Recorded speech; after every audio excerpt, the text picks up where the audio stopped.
Hey, what's up, bro? This is Leo with YieldMax, and I know it's been a long while. So I've been working on this new YieldMax weekly distribution schedule for all ETFs. So it took me some time. That's why I was absent. Also, I've been working on a portfolio tracker for all DRIPCalc members. So that's gonna come out soon. That's why I was busy and wasn't publishing.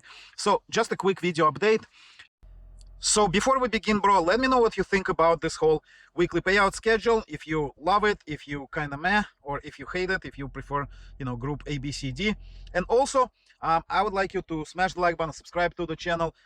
They gave us only like 6 days to update the whole code for YieldMax Tracker. They announced it on October 8th, and it goes into effect on October 14th, this whole weekly schedule for all ETFs. So for all the hard work, I would really appreciate if you smash the like button. And finally, this video is not a financial advice. And as I will mention in the video, the tracker is, since we just kind of completed the whole merge, there might be some bugs, so be aware of that. There's some numbers are not 100% accurate. Hope to fix that very soon. But yeah, let's begin.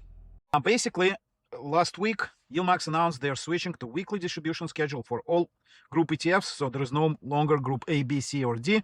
There is now group 1, which is the previous weekly ETFs that will now announce their distributions on Tuesday. X dividends will be Wednesdays, and payout days will be Thursdays. Okay, so you will get your money before the end of the week. And now the second group, group 2, is basically all the previous group ETFs. The group A, B, C, and D, they were merged into one big group 2, and they will announce their dividends going forward on Wednesdays or every Wednesday. X dividend date will be every Thursday, and payment date will be Friday. Now, I think there will be corrections for like market closures, market holidays, so those days will be shifted. And in fact, on their website, they still did not update their distribution schedule. Let me show you. Okay, so here's their page, their distribution schedule, and you can see, if we go back to this press release, this new weekly schedule does not include Target 12 ETFs, so that's Soxy, Renti, and Biggie, but basically nobody even buys those. They're very small funds, so it doesn't matter. They're pretty irrelevant. But as you can see over here, it still says the distribution schedule for group A, B, C, and D. Okay, so they didn't even update this, and so we don't have exact details on this every Wednesday, Thursday, and Friday for group 2, but I assume they will shift the payout days, or like the whole declaration X and payout based on the holiday. And so in YieldMax Tracker, we built our new distribution schedule based on weekly payouts for all group 2 ETFs, and also we included the holiday shift for all the payout days if like a declaration or payout date conflict with a market holiday. And so it doesn't really affect X dividend date, because it's just like nothing happens on X dividend. It's just the declaration, and the payout might be affected. Okay, so we also let me show you like the changes we've made. And by the way, I put this notice right here at the top that while we did all the major background fixes, there might still be some bugs here and there a little bit. And I'll show you over here on Alti. Unrealized P&L per share and also cash still do not show, so that will take me a little bit of time. It's a little bit complicated how this works on background, although like we have shares outstanding here. Something is bugging it, and when we jump to section 2 right here, the shares outstanding for some reason disappear. So I'll fix that really soon. Sorry about the fact that we have to deal with this, but this is a massive change for the whole project. For the whole tracker. And what we have here is you still have historic data for all the previous cycles, and this is especially important for ETFs like msty if you want to look at historic data, because now you go from every 4-week payout to weekly payouts. And while it might seem simple, from a logical standpoint, as far as coding this, it was a nightmare, bro. So thumbs up for doing all this hard work. I hope this I hope you still find this very useful. But basically, yeah, you still have access to all the previous cycles going back to end of 2024, and future cycles will be week-based. So again, over here at the top, the next declaration cycle, this is for, basically it goes by, again, because group 1 or the former weeklies, they come up on Thursday or on Tuesday, which is tomorrow. Today is Monday. So it counts down 14 hours until declaration, and then it will switch to group 2 declaration, which is on Wednesday, and the countdown will go. Okay, so for group 2, we basically, what we did is we show here top 10, because I don't want to show 50 ETFs here. It's just going to be a lot of links, but top 10, and then the rest of them you can select from this drop down menu where you can select the ETF you want to view. Okay, but the most important ones are over here. So as far as overall, you know, how YieldMax has been doing, again, since I haven't been posting videos in like over a month, I've been doing a lot of work on the background, but it's not seen, and I haven't published videos.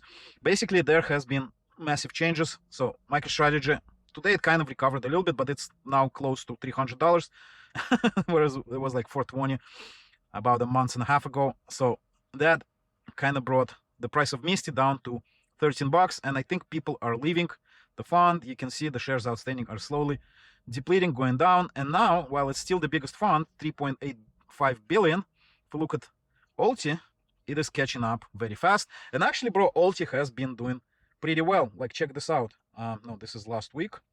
Let's check out the, let's go to the latest cycle. So the current cycle, and the price right now 540. So it dropped about, I don't know, 20 cents in a month and a half. At the same time, it paid about 60 cents in dividends. So it's been holding up pretty well compared to, say, msty, and it's catching up in total fund size. It's almost $3.4 billion, where again, msty, which used to be over 5, is now below 4. So soon enough, Alti might catch up to msty and will become the ultimate champion of YieldMax. And actually, like, it's actually been performing pretty well. Like, we can check out the price, and let's look at 1 year. Yeah, like, there's been a little dip here, but it has largely recovered. And so since, for about a month and 1 week, so that's 5 weeks, it's only gone down 8 cents. Okay, and at the same time, it made 5 dividend payments during the same period. It still has not recovered to this like mid sixes. Will it recover? I don't know, and this video is not financial advice, but overall, I think the fund has been doing pretty well. And actually, I saw on Twitter, like, WPay or WePay, that thing on Friday has collapsed significantly. Okay, so one thing I want to cover is this dividend estimate. Yeah, so there's another bug. The high end is actually lower than the low end, which is funny. So we have to fix that, and these numbers are reversed. I don't know.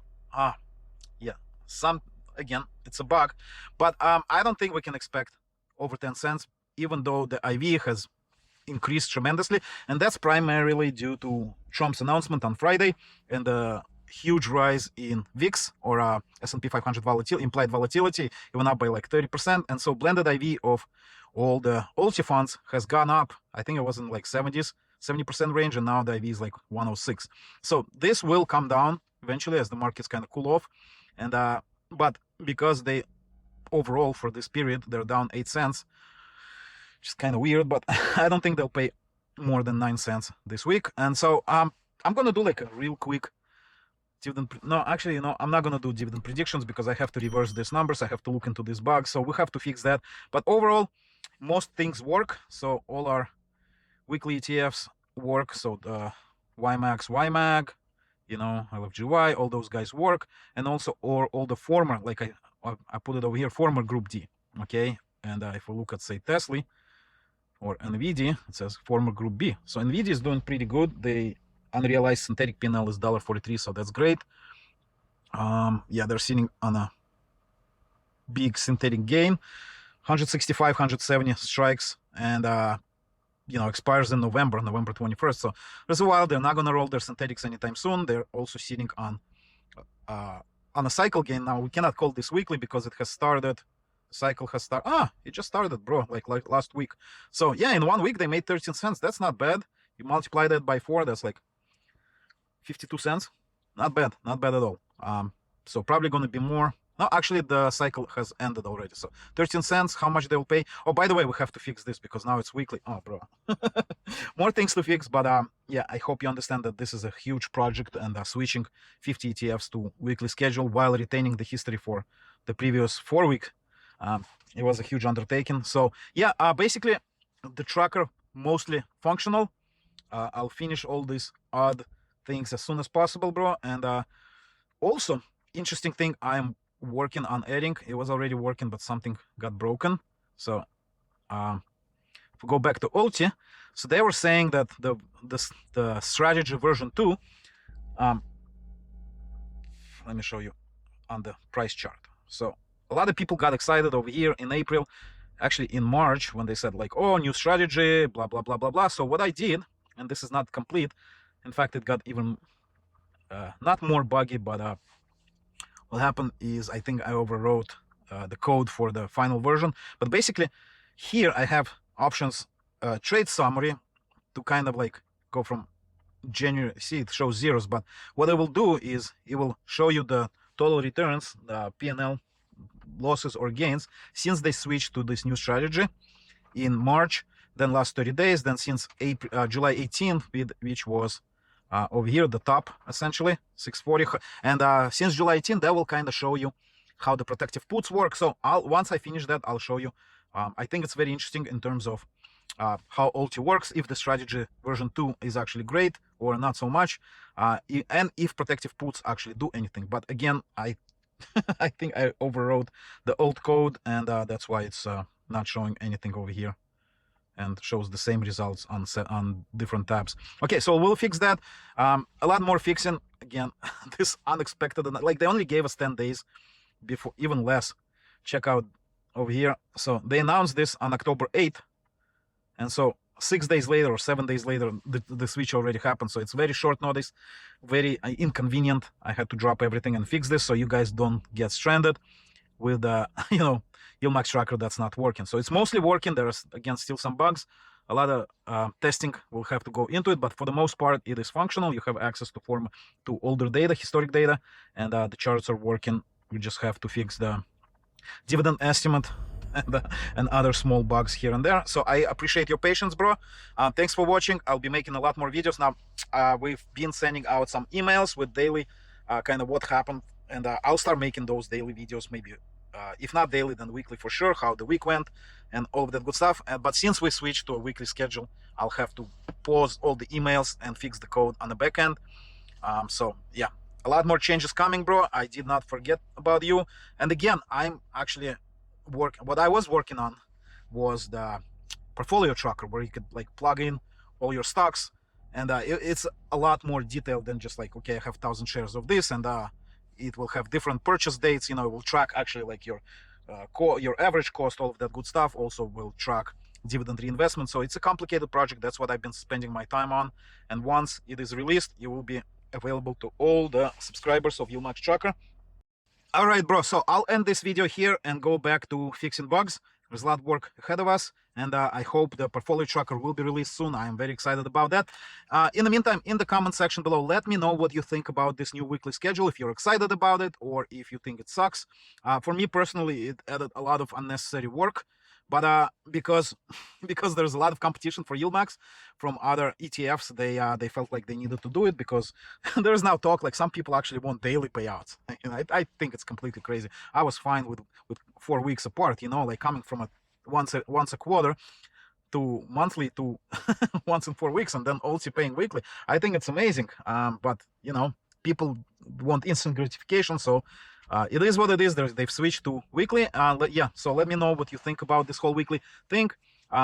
Funny thing, Jay Petricelli, he was saying how like it is very difficult for them to do weekly payouts on something like OT, because some of their options don't have time to play out, and yet like 3 weeks later or months later, they're switching to weekly payouts. Okay, bro, thanks for watching. Smash the like button, subscribe to the channel, and we're right now having a Columbus Day promotion. 4 more days left. Save 25%. There is a banner at the top of the website if you go DRIPCalc.com, and yeah, okay, I'll see you in the next video. Peace.